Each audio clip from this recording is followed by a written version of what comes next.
Welcome back to another episode of Let's Start from the Beginning, everybody. And on today's podcast, I have with me Mike and Patty. Patty, thank you for joining me today. Thanks for asking us, Tony. Yeah, so for the beautiful souls who don't know what you guys do, can you guys give a brief introduction about what Stafford Technologies is? Yes. Stafford Technologies is a website development agency, and it's just part of what we do. It's the parent brand for 610 Merchant Services, as well as Contractor Websites Plus, where we focus on working with tradesmen and contractors and builders. So that's a quick synopsis of what we do. And how long have you both actually been doing this? 2010, 2009, 2009, I think we actually Mhm. And then started incorporated. officially, right? And then we got incorporated in 2010. So as the title states, let's start all the way back from the beginning and walk through exactly how did you guys come up with Stafford Technologies? What was the idea behind it? Well, we live in Stafford, Virginia, so it wasn't very creative. But the original idea was for Stafford Technologies to get into all of the technology fields: website, digital marketing, software development, merchant processing. All of those fields were part of what we wanted to do. Plus, we also had an IT division at one point and a computer and cell phone repair shop. So Stafford Technologies was truly everything that has to do with technology we were trying to get into. It was a mistake. And was that IT department, was that the first thing you guys started with? What was the very first starting area? No, the very first thing we started with was websites. So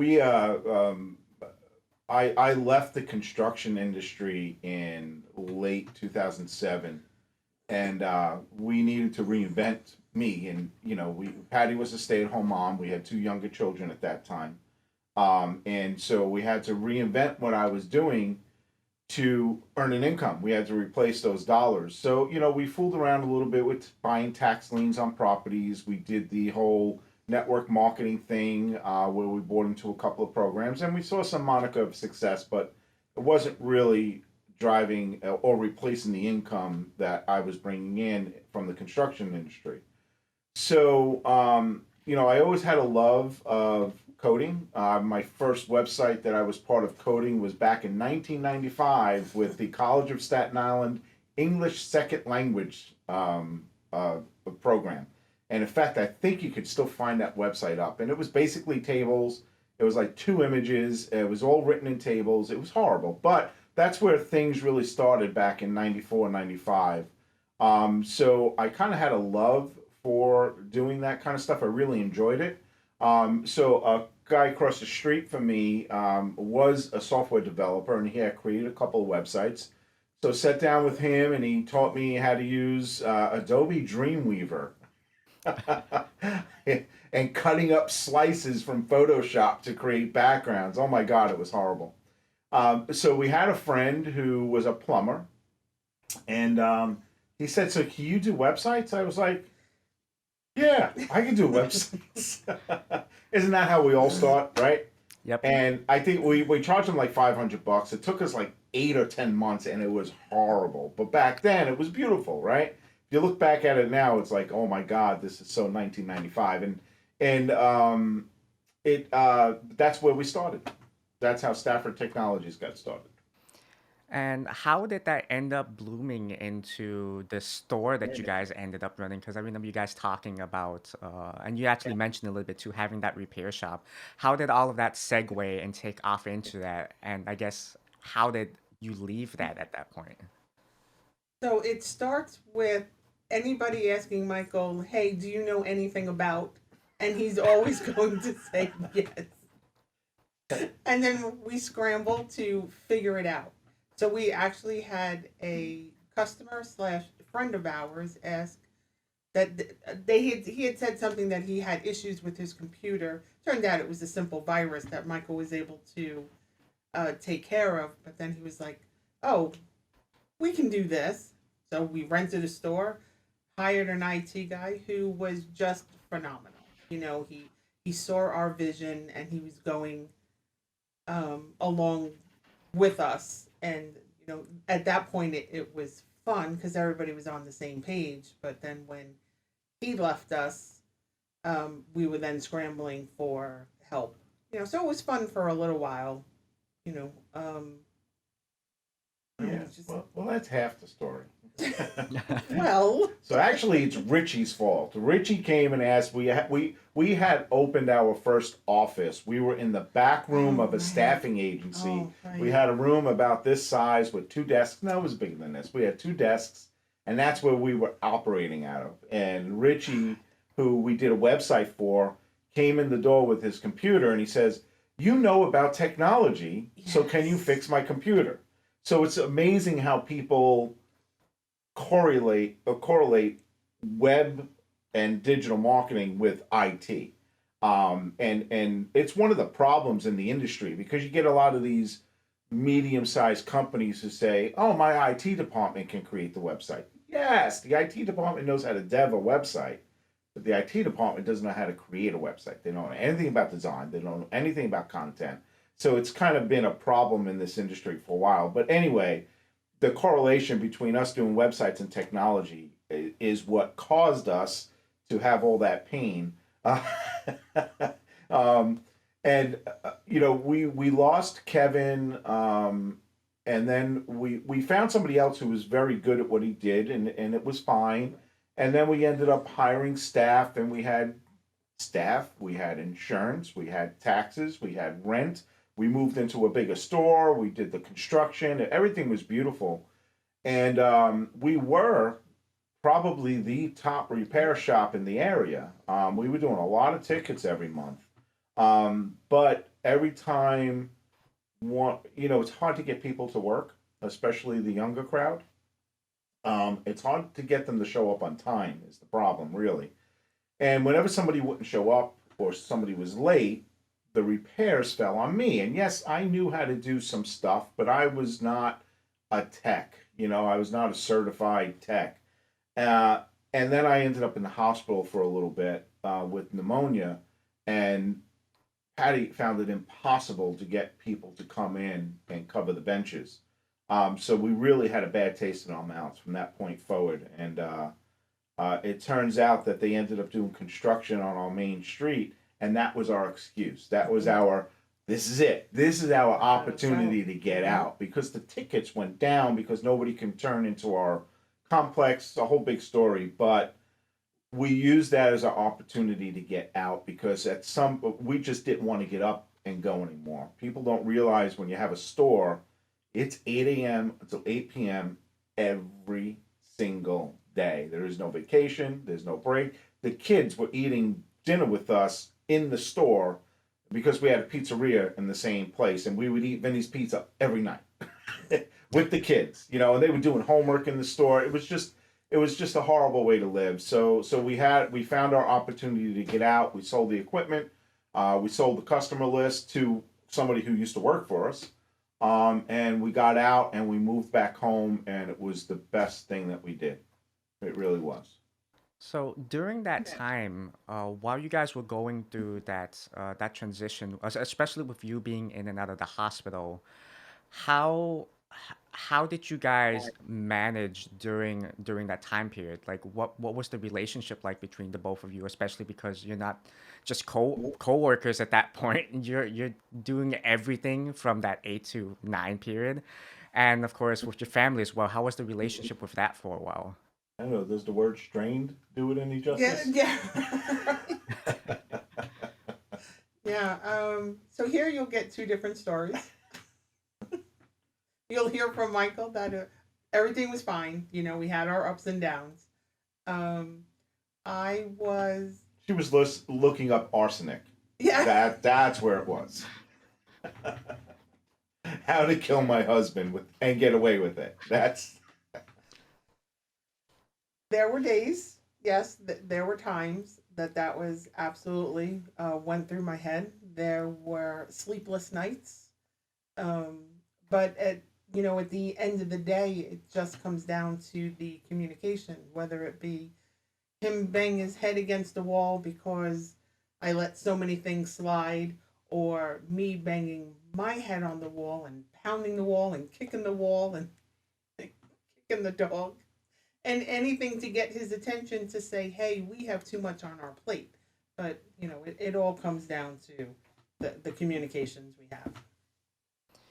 Yeah, during that time when you guys made the decision, I'm pretty sure it wasn't a difficult decision to finally close up shop. Do you remember what that conversation was and how you felt when you both finally decided it was time to close? So Michael's the one that had the last word there.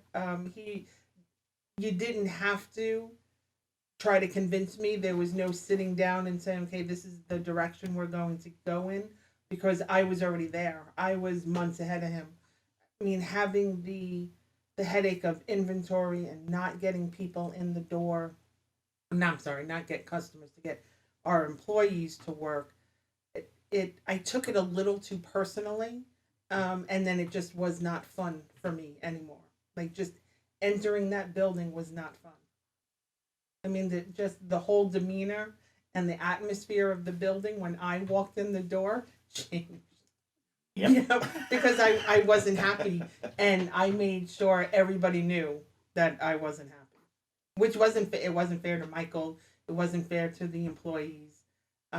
Yeah, it wasn't fair. To be honest, I understood all of that and I knew, but in my mind, I needed to take care of my family. And whether or not we liked it, the store was bringing in money, and decent money. Plus, we were doing IT installations, servers and all that stuff, and so we were doing well. And the decision to close the store was not a monetary one; it was definitely a happy one. And I think a lot of people who get into entrepreneurship get into it because they think there's millions of dollars at the end of the rainbow, and there very well could be. But that rainbow is a long trip. And, to get into something because of the money, and like I said, when Richie came to me and said, about tech, you can fix my computer.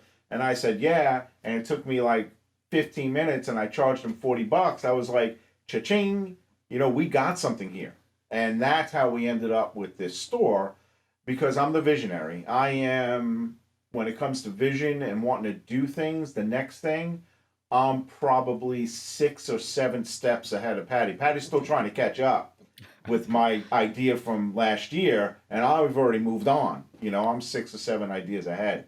So it was the money that got us into it, and the money was good, but money does not bring happiness. Right now, we're in our house, and we fight for our income, and but you know what? The fight is the fun.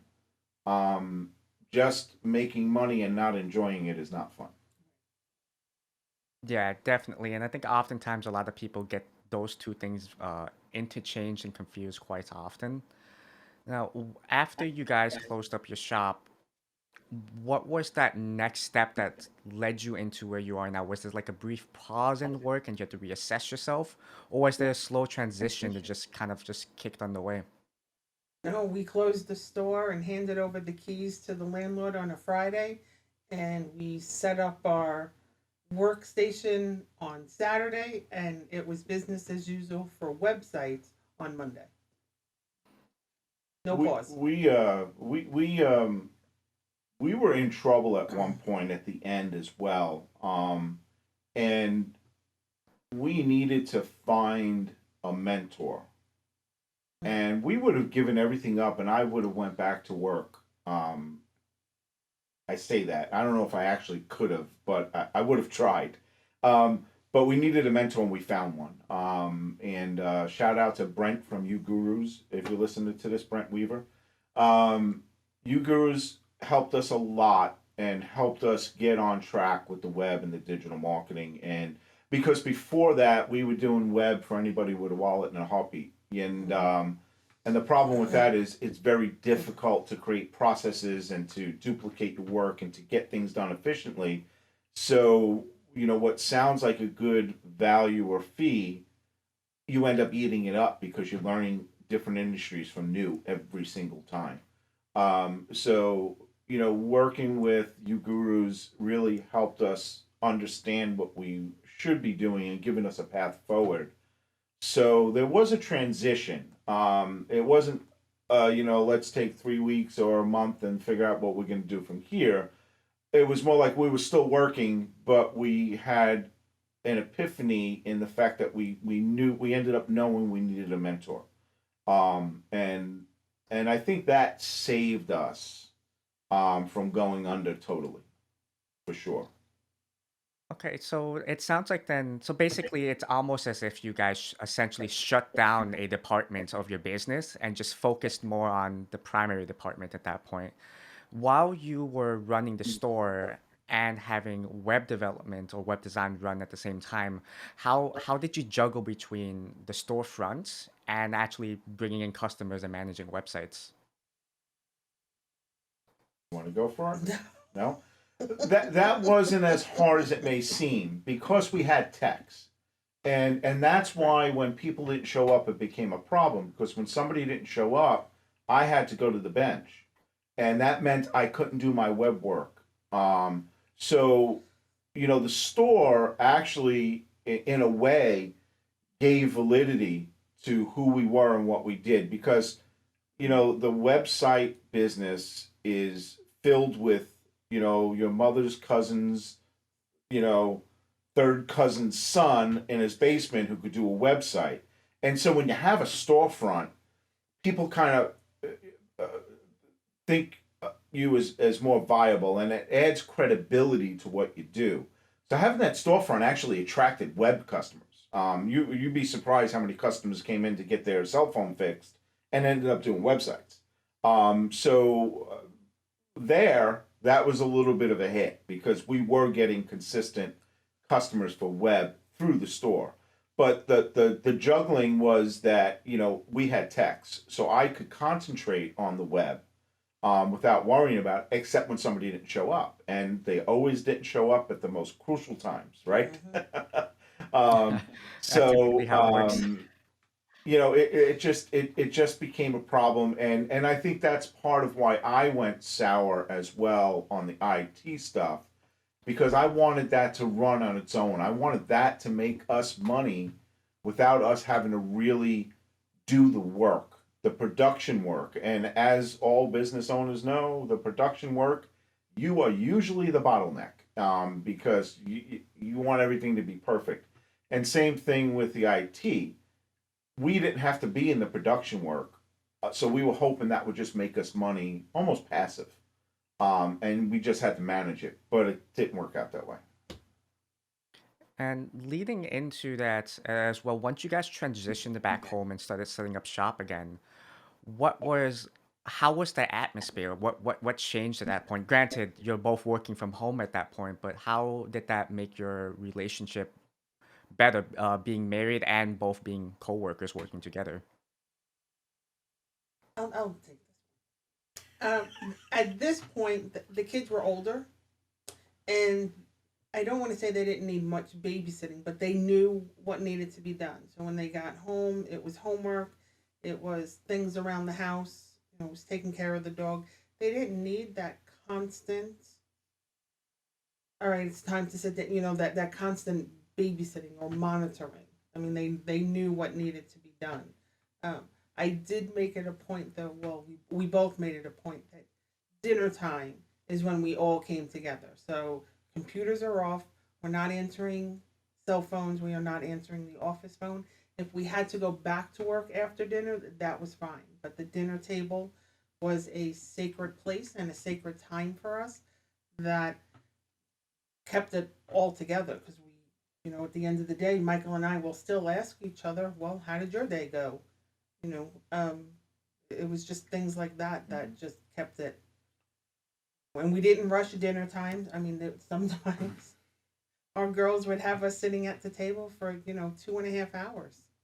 You know, So, it's and a I lot. think I think Patty and I learned early on from when I left construction. Patty wasn't with me full time for that first little bit, but eventually she was. And I think we learned how to work with each other early on. For married couples, it's difficult. And if you can get past the first 3 or so years, I think you've made it because then you fall into these routines. You understand that there's a difference between work and home, and those lines get less and less blurry. And once those lines are clear, it becomes a lot easier, but it takes time to get there. And I think Patty hating the store as much as she did was a little bit of a setback for us. But once we got rid of the So true. store, Patty's attitude was just totally different because we can spend more time with the kids, not having to worry about the store. So getting rid of the store took us forward 2 more steps. Whatever we stepped back, we moved forward two more Right. steps. And interestingly enough, we had this girl Kelsey, who I was at Bed Bath and Beyond one day, and she was my cashier, and she really went the extra mile. I said, we're looking for somebody, and she showed up an hour later. I'm here for the job. And so Kelsey was kind of with us for years. And when we closed the store, she actually moved here with us, not to live, but she came in every day. She had the key, and she would come in and work. We didn't have to be here. We trusted her. So the added benefit of having somebody that we can rely on to get the admin work, all the work that you and I don't want to do, was really helpful as well. And it was a shame when we lost Kelsey. She went on to college and she spread her wings, but that helped as well having Kelsey around. And in terms of kind of just after that point, then I guess that would be good starting point. How did you reassess your team? What steps did you take to kind of move forward to kind of push Stafford Technologies into the direction it is now? Kelsey was a big part of that. I mean, because a lot of the processes were already drawn up, and in place. And so, really, I mean, Michael and I do work well together. So it's the because we know what type of people each one of us are. It's finding that third person to just get these menial tasks off our plate. You know, generally during the day, Michael will ask for something, and I'll roll my eyes, try fine, and or I'm trying to get help from Michael, and he was like, in a minute, in a minute. So it's finding that third person. But at the end of the day, it all comes together. When you sit back and look at it, you're like, how did we get through this week? Or Mm-hmm. how did we make it through this day? No, Stafford Technologies is still on the path that Michael has written down in his journal, so many years ago. We have the different brands with Contractor Websites Plus and 610 Merchant Services, and you know, sky's the limit. So don't ask Michael any questions Yeah. because the So answer will be yes. and I don't know if this is a dirty little secret or not, but it's not just having the menial tasks done. It's when Kelsey was here, it was another sounding board. Yes. Because Patty had her lane and her thoughts, I had my lane and my thoughts, and we never had that person to bridge that gap and to help Patty understand what I was talking about and to help me understand what Patty was talking about and to be that voice of reason. And again, I bring up Fluso Software because little secret, we're partners, and the reason why it works so well is because all three of us, including you, Tony, have different ideas, but when you have that third person, it just helps so much because you feel accountable to somebody else, and you're able to get that voice of reason. I think we've joked about it. I'm the visionary. No, Office You're Ninja. the office ninja, and Tony is the one who, um, Tony's the voice of reason, right? Yes. That's it. Yeah, Yeah. Tony's the voice of reason. I'm the visionary. But Patty's the pessimist, and Tony's the voice of reason. we did have very early on, and it still holds true today. Early on, I was crying that I needed new friends. because I was constantly hearing from friends and family, oh, I couldn't do what you do. I couldn't work with my partner. And I'm like, I know, that's why you don't do it. So I didn't get a chance to vent to them about how bad my day was. I couldn't vent to Michael because he was sometimes the cause of my bad day. Sometimes. So it didn't always work. I mean, if you Yeah. were working for somebody else and you were commuting, you can just commiserate with a friend or a family member. I would commiserate with a friend or a family member and I would hear, well, that's working with your husband. I don't know how you do it. I'm like, I wasn't looking for your commentary. Just let me get it out. And that in itself is frustrating. So, I couldn't go to my sister-in-laws because, I'm complaining about their brother. I can't call Yeah. my mother-in-law because she wouldn't take him back. So Very fun. Yeah, I so that tried. actually that leads into some more important questions as well, because I believe I interviewed two other businesses already that are also run by married couples. So when you guys are having conflicts, especially if it's all work, how do you decompress and de-stress so that way you're not carrying it into your personal lives outside of that work? A comfortable couch. Yeah, No, in all honesty, a stiff drink. you are right. That is a problem. And that's one of the things that you learn as you progress working with your Yeah. spouse. We have those bad days. But now that there's a clear line of that's work, this is home, it helps. Does it all go away? No. But we're able to talk it through Mm-hmm. and do the apologies without being at work. So when you're at work and you have a position and the other person has another position, there's no room to say I'm sorry because you're talking about what you believe in is the best thing for the company or the best decision for that particular situation. But then when you cross that line in your home, now you can say, look, I'm sorry. I didn't mean, for it to come out like that. That's where the sorries come in. And as long as you're communicating, then everything is fine. But it takes a long time to learn that. Yeah, it does. And I know even like for people who are working from home by themselves, they do have that hard time distincting this is my bedroom, not a workspace. But then very often too, that bedroom is the workspace. Have you guys had to work in your own bedroom before, and how did you move out of that? When we first started, my office was a secretary.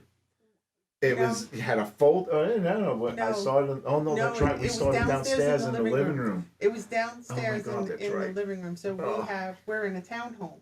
So downstairs is our living space. It's kitchen, dining room, living room. Kids hang out, friends over. Michael was almost demanding us to be quiet. When I can't. I have a rambunctious 8-year old, who thinks she can fly. So it's like I can't. So it was like we're gonna have to move you upstairs. So we reconfigured an armoire oh, that that's we right. It have, wasn't even the secretary. It was the and armoire. he would work in the That's right. I bedroom. built a drawer in it, and I built yeah, yeah. That's But right. then Michael I wants built a to work desk. until 2, 3 o'clock in the morning, and I want to go to bed. So I was staying downstairs on the couch. So that was no way to live. And then it was And then we, we got the office though. and then we Right. had I But forgot but about the one room but now office. But when we yes, moved back in here, um, we actually had an office in our dining room. So we had my desk, Kelsey's desk, and Patty's desk in an L shape in the dining room. And it worked out well because now upstairs was now separate. So I wasn't in the bedroom anymore. And you're right, bringing up the bedroom. That's a huge problem because when you're in the bedroom, it interrupts everything. But being downstairs took over our dining room, and you know, people would come over, we would still entertain, and everybody would be look around at our whiteboards and see what's going on, and we'd erase the numbers, to make sure nobody knows what we're making, all that kind of stuff. And so there's some precautions to it. But when Kelsey left, Patty and I got rid of Kelsey's desk, and it was just Patty and I down there. But then our oldest daughter left the home. She went to the Air Force, and our youngest daughter took the big room, and now I took the small room as my office. And it's kind of good because now Patty and I, while we work together, we're separate. We have two separate places. Because sitting back to back to each other, that's a little too much, I think, for everybody. You know? But Yeah. now I have a separate room, and Patty has her office downstairs still. So it's working. Yeah, I was actually going to ask too, what was it like when you guys were sitting next to each other downstairs versus now that you're away? Like I know there's a lot of common things we can all think of, but just for the sake of the podcast as well, what's that feeling like? I should bring the screen out. So Show them you, the screen. oh heavens, no. So I'm in rehab, just to let everybody know. Um, Michael is our, business development person, so he's always on the phone. It's always Zoom. So we would have this um, screen, Backdrop just a screen. The backdrop. backdrop. But my printer is on the other side of that. So I had to do this little weird shimmy thing not to like mess up and get into his camera view. It was, or I couldn't print at all because it was so loud and it would make it look like he was talking or interrupting. It was horrible. Yeah. And then if I'm talking to a customer, he would be throwing things at me to like, don't tell him that, or don't say it that way. And I'm like, what? Yeah. Stay over there. At first, Kelsey was in the middle, so it was kind of good. But then I got the screen, and actually the screen went into Kelsey's workstation. So Kelsey would work like this because I had the screen there. And when I was on the phone, if you even blew the screen and I saw a ripple as I was on Zoom, I would go fanatic.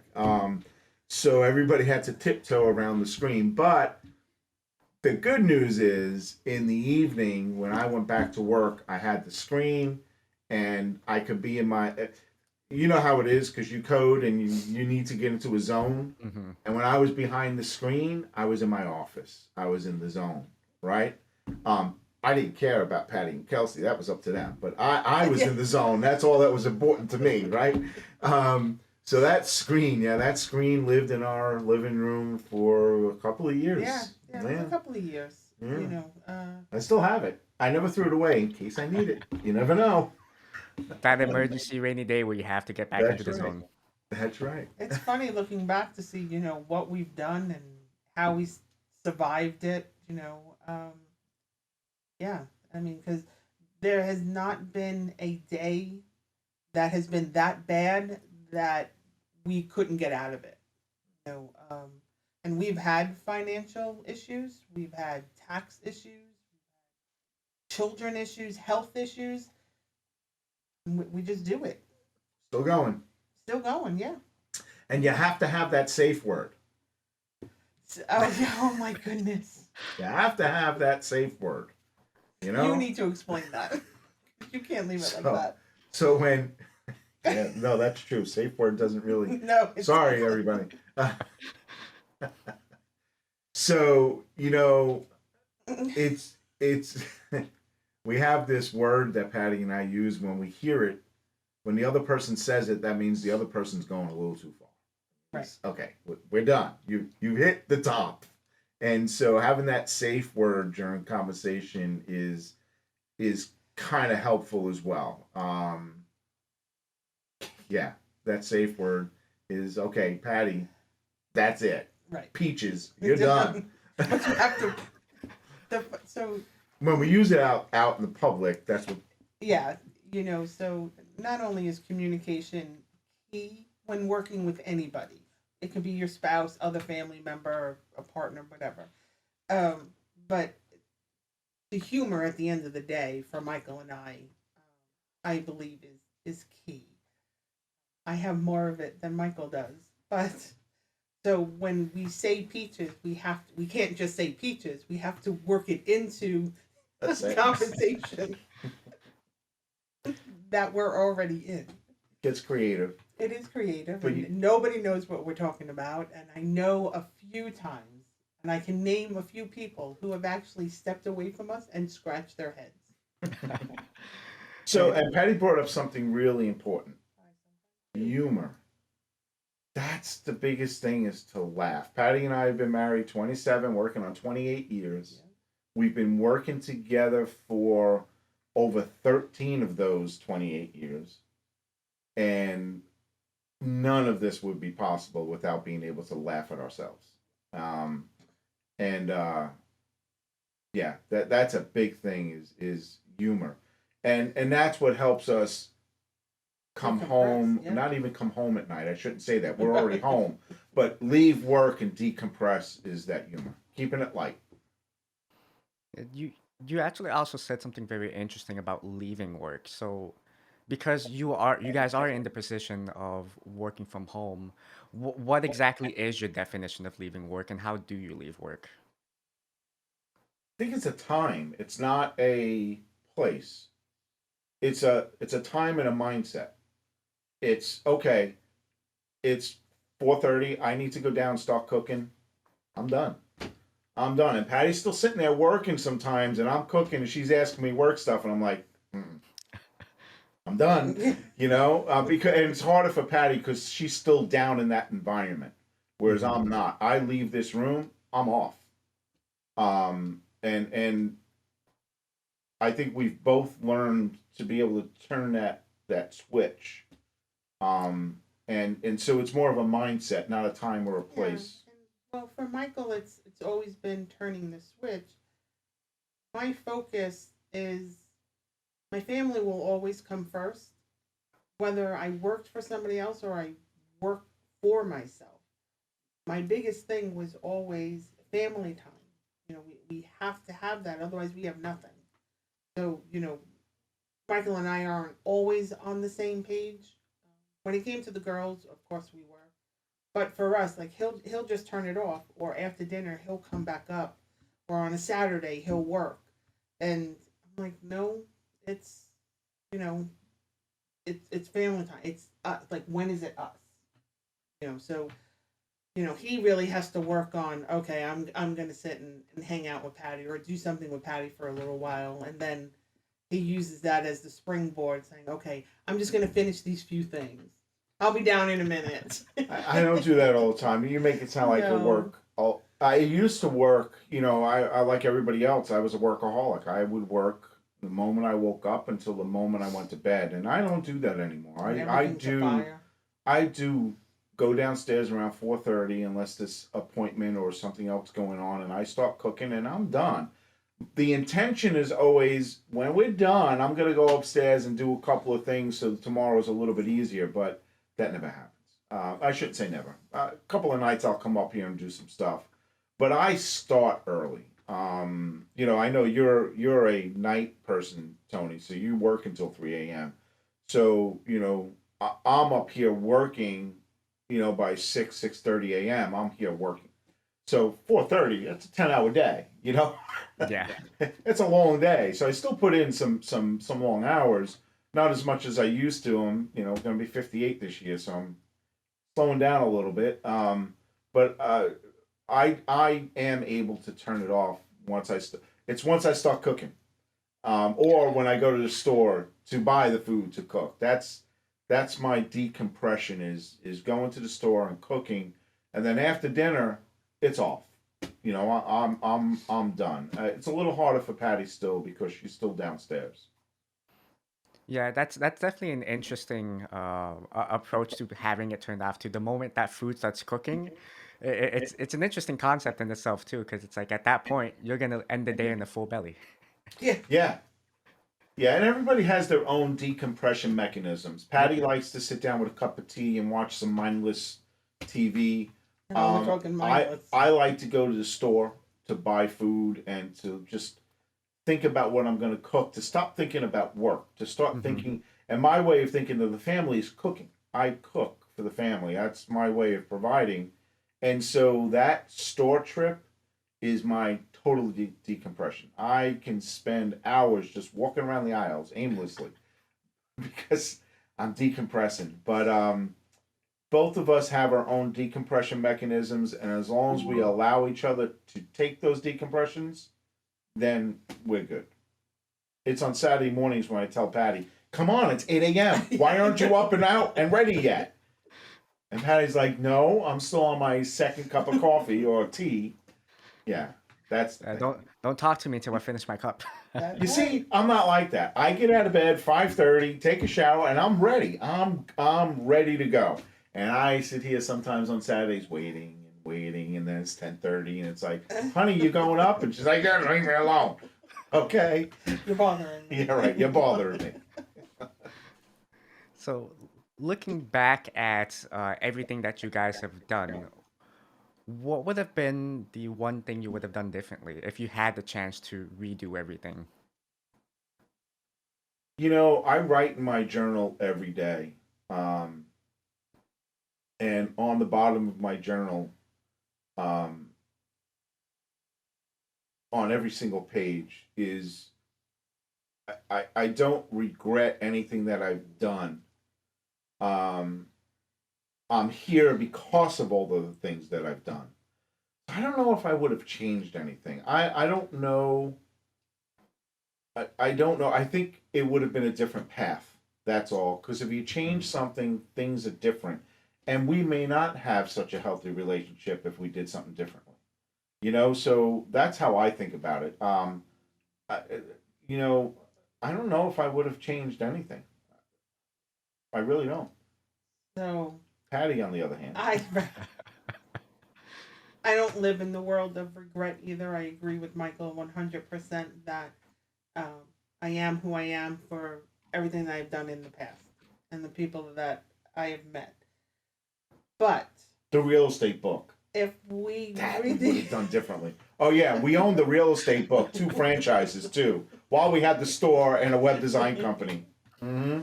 That was smart. That one I would have done differently. I would have said no. Anyway, sorry. no, I would The real estate book. Oh if my we god. had the ability to go back and change one thing. I don't think. Well, I know the one thing I would change was the day that Michael told me he quit his job to be to work for himself. I was in New York, so I think I would have come home. I think at that moment I would come home and hear the plan instead of scrambling to make it work. So what Patty's leaving out of that is I strategically waited to leave my career in construction because every summer she would spend the summer up in New York with the kids, not the whole summer, a month or 3 weeks. And so I strategically planned my leaving the construction industry when she was in New York, so I didn't have to face her. So, so And so, all right, so I was trying to make Michael look good. So no, there's no looking good. he had mentioned it, but we didn't formulate a plan. But wait, I mentioned it, so you knew it, right? So you were on board because I mentioned it. Wait, wait. Okay. So there was no formulated plan. Remember, Michael is the sole breadwinner at this time. So he was our income, he was our health insurance, he was everything. I had taken the kids to New York to, hang out with family, and he had called knowing that I am at his mother's house. And I am not going to cause this whole big scene. And that's when he tells me. And he was like, yeah, true story. He would take me out to restaurants and say what he did after the fact. And he was like looking for, I don't know what you were looking for, but he would take me to a public place knowing that I am not going to cause the scene. And by the time we got home, it was so stupid to bring it up, you know. So yeah. Yeah, I have no courage. No, it's not that you don't have courage. You're just I have no courage when it comes to you. well played. Just Back to what Mike has said. He's our 7 steps ahead. yes. Yes, 7 steps ahead. Patty still doesn't know the plan for next year. I Stop do. it.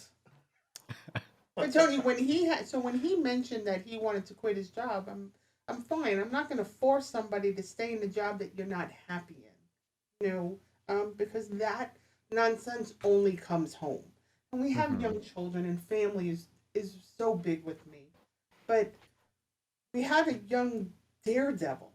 I mean, she would hang upside down from the tallest tree possible, or she would slide down rocks. I mean, she really thought she can fly. Our youngest daughter really thought she can fly. When he quit his job and we didn't have health insurance, I told her that she couldn't ride her bike for 1 year. 1 year. I mean, I can do the office visits, their wellness checks and things like that, but I couldn't handle broken bones. Yeah, it was a tough time. Yeah, it was.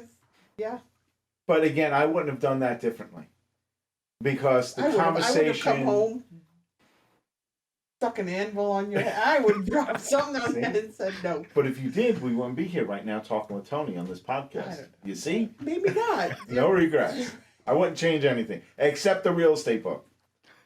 God, I hated that thing. Now, Patty hated it more. You know why? Because it was my idea. I bought it and I gave it to Patty. I said, "Here, this is yours." So, So let me flip that question around then.